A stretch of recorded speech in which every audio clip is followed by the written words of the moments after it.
Hello everybody, welcome to our weekly Saturday streaming. My name is Vera and today we're dealing with IELTS vocabulary. In particular, in today's video we're going to clarify why it is essential to boost your vocabulary, what idiomatic language is and why you should try and make use of it. You will also learn about some helpful tips on how to acquire and remember new vocabulary, and at the very end of our video we will have a close look at the textbooks which you may use if you want to expand your vocabulary. So the first point is why it is essential to boost your vocabulary. In order to understand this, you have to look at the lexical resource criterion for speaking and writing. And if you are heading for 6, 7 or 8, for example, you would see that you are expected to show the examiner that you have a wide range of vocabulary and you are able to use it flexibly and successfully, and you're also able to successfully paraphrase the words. Of course, I need to point out that if you are heading for 5, for instance, you would definitely benefit from it either. So I've got some example for you from speaking. Let's imagine that in speaking part 1 you are asked a question, what water sport do you do? And the question is, while I really enjoy swimming, every summer I go to the seaside and usually swim until I get absolutely exhausted. During the other seasons I try to find time and swim in the swimming pools. We have a few in my city. On the other hand, the question is okay. On the other hand, from the point of view of the lexical resource, it's quite poor, yeah? So if you are asked about water sports, it would be a good idea for you to demonstrate that you have a range of vocabulary in water sports and name at least a few of them. For instance, you might say, well, I really enjoy swimming and go to the swimming pool twice a week. It helps me recover my energy at the end of the working day. I sometimes visit water yoga classes, which I find pretty relaxing and enjoyable. Also, I go scuba diving every summer. Yes, so swimming pool, water yoga, and scuba diving. Yes, I do believe that you have a quite nice vocabulary on water sports. The next thing that I'd like us to have a look at is some examples from listening and reading. I'm absolutely sure that those of you who have already embarked on their IELTS preparation know that IELTS is all about synonyms, about different parts of speech, about paraphrased sentences. So if you see in statements, for example, a noun, you will probably hear a different word of a different part of speech in the recording, and you will read a different part of speech in the text, or maybe it will be just a paraphrased sentence or something like that. So here I have highlighted in different colors the synonymous words, and I have also underlined the words which we are to put down in the gaps, to fill down in the gaps, yeah? So let's imagine that the statement is, Galileo invented the thermometer. However, in the recording you hear that the Italian scientist and inventor Galileo developed the world's first thermometer. Invented, developed. Or the statement says, in 1982 the castle was sold to an entertainment company. But in the recording you hear that it was eventually taken over by a company who owned a number of amusement parks. Or the reading. The task is true, false, not given. If you need to prove that the statement is true or false, you have to find the similar sentence in the text and identify whether it is true or false by finding the synonyms. Yeah. So the statement is, every year the council gathers information about travel to schools. In the text we read, we collect data annually about how pupils get to school. So the synonyms are every year, annually, information, data, gathers, collect. Absolutely true, yeah? Or another sentence completion task from reading. Practicing your presentation on a colleague or a family member is helpful. This is the statement. In the text you read, for example, go through your presentation in front of a colleague or relative. Yeah? Family member, relative, practicing, go through. So I think that at this very moment you realize that unless you know a wide range of synonyms or you can paraphrase the words in sentences, you would probably find it difficult to complete the reading or listening tasks in your IELTS exam. And not only that, of course, yes, speaking and writing might also be quite challenging. Why I want to particularly focus on idiomatic language is because it is stated in the criterion, lexical resource criterion, for those heading for 7 and 8. Because here we can find the information that if you are heading for these levels, you need to use less common and idiomatic vocabulary skillfully. What idiomatic vocabulary is? It collocations, phrasal verbs, and idioms. So, collocations are combinations of words which are often used together in such a way that native speakers find them natural and correct.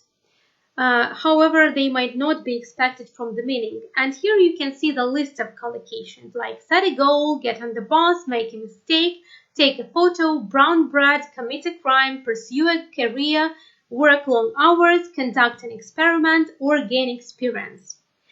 The major problem with the collocations is that they cannot, or most of them cannot be translated word to word from Russian or Ukrainian, for example. So if students do translate word to word the expressions from Russian or Ukrainian into English, they end up making mistakes, and as a result, they found incorrect and unnatural. And on the right, you can see some examples of incorrect and unnatural statements which I regularly hear from some students or read in their essays and letters. Like put a goal, no. Sit down on the bus, no. It doesn't have the same meaning as get on the bus, сесть в автобус. Do a mistake, make a photo, black bread, oh no, only brown bread it is. Make a crime, do a crime, grow a career, work unrequired hours, no. Accompany an experiment, no. Or take experience. All of them are absolutely unnatural. So, and the things that these collocations identify are pretty, I would say that they are everyday things. Yeah, the things that we are talking about every day. We're dealing with them every day. So you understand now, I hope that you understand how important it is to know the collocations and what they exactly mean instead of using our word-to-word translations, yeah, which are totally unnatural. The next thing is phrasal verbs. So they are phrases which consist of a verb with a preposition or adverb or sometimes both. And again, the meaning of a phrasal verb might be completely different from the meaning of each separate part. For instance, ask, просить. Ask somebody out, invite somebody on a date. Work, работать. Work out, exercise, do sports in a gym, for example. Map, карта, but map out, plan something in detail. Put, класть. Put off, delay or postpone. Carry, нести, but carry out means do or complete. Carry out an experiment or carry out a research, for instance. Frown, хмуриться, хмурить брови, but frown upon means disapprove of something. Cut, резать, but cut down on means do or use less of something. For instance, cut down on chocolate or cut down on fast food. Hang, вешать, but hang out means spend time in a place or with someone, and we usually make use of this phrase when we say that we hang out with our friends. And look, смотреть, but look up to means admire and respect someone. To exemplify, when I was a child, I used to look up to my elder brother, and I really wanted to be similar to him. Yeah. And the last part of idiomatic vocabulary, which I want you to study and make use of it, especially in your speaking, is idioms. So idioms are groups of words in a fixed order which have a particular meaning that is different from the meaning of each word on its own. Why I stress that I want you to make use of them in your speaking is that most of them are informal, which is why You are not advised to use them in your writing, especially formal writing. So, some examples are here. Roll up your sleeves on the spur of the moment, suddenly without any planning, off the beaten track in a place where few people go or far from main roads and towns. Have a sweet tooth, like eating chocolate or sweets. Stuck in a rut, in a boring situation with no future prospects. Strike a chord with somebody, cause you to remember that something is connected to you in some way. Down in the dumps, unhappy, set your heart on something. Nothing about your heart, just be determined to achieve something. And get itchy feet. Start to want to travel or just do something different if you are stuck in a rut, for instance. Let's make up a couple of sentences for us to see how we can make use of these idioms. For instance, have a sweet tooth. Let's say that I do have a sweet tooth. And sometimes I indulge myself into eating too much chocolate, which I obviously have to cut down on. Or stuck in a rut. I feel like I'm stuck in a rut in this job and it's high time I changed something. Yeah? Or strike a chord with somebody. Oh, this song strikes a chord with me, and every time I hear it, I have some vivid memories of myself dancing somewhere on the beach in the summer, maybe. So the next thing I'd like us to have a look at is the helpful tips which you might use if you want to acquire and remember new vocabulary.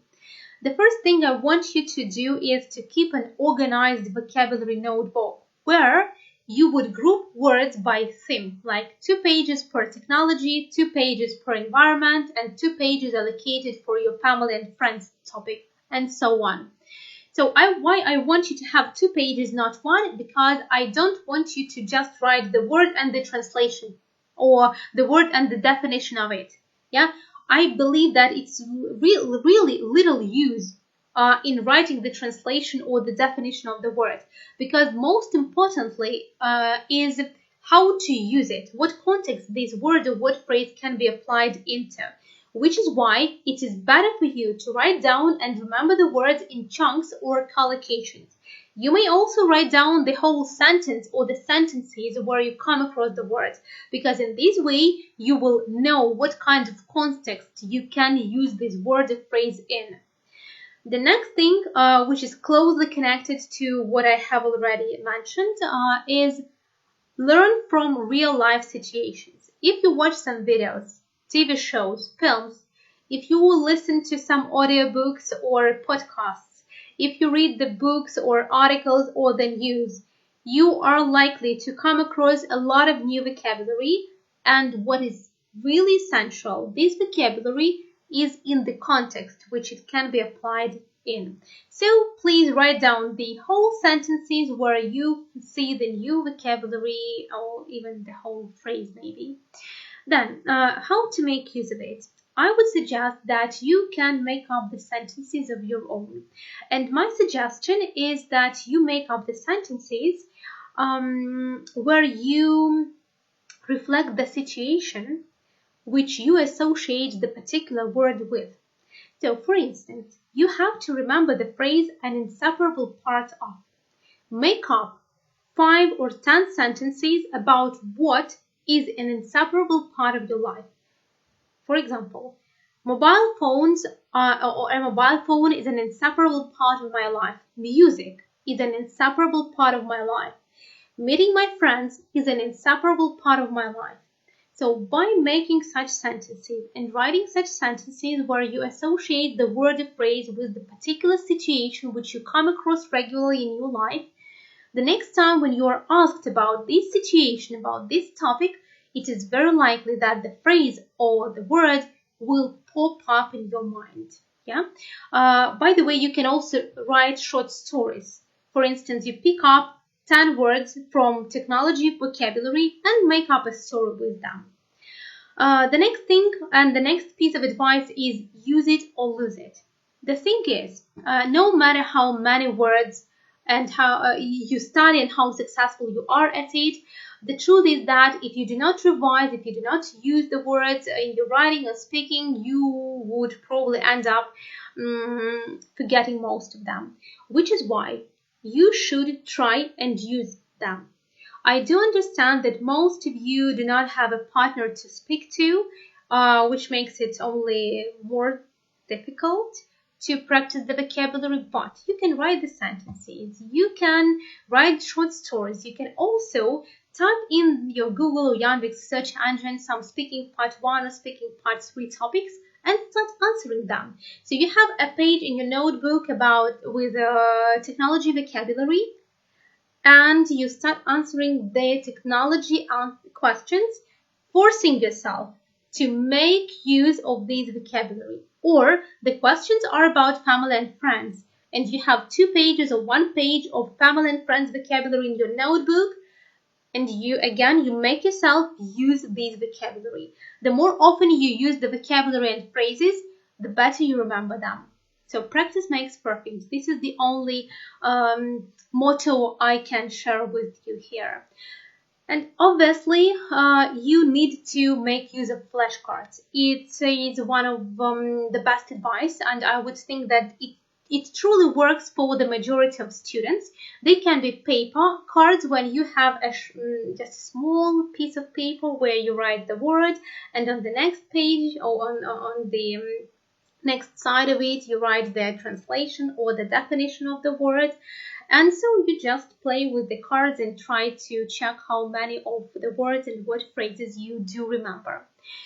However, if you are more into technology and you are quite good with computer programs or telephone applications, I would suggest that you use Quizlet. This is just a great problem. A lot of the students, this is just a great program, I'm sorry.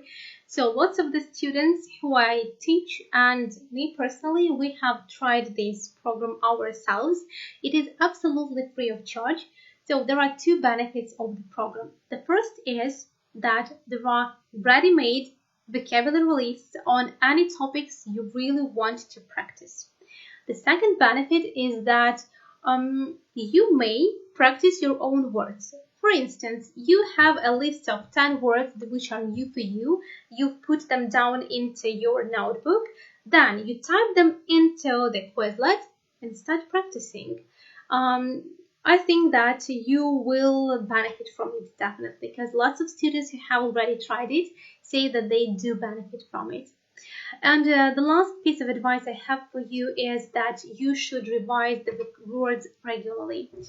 The thing is that even if you feel that you are very good at remembering the words and you think that you have remembered all of them. Now, however, if you check yourself in a week or in 2 weeks or in a month, you might find out that, oh my God, I do remember only half of them or even fewer words. So the problem is that unless we use them regularly, we do forget them. So the only way out for you, if you do want to remember most of the vocabulary, is to practice it regularly. In Quizlet, in using your paper cards, or maybe just revising them, rereading them. It doesn't matter what way you choose. Just do choose the way which works best for you, but please do it regularly, okay?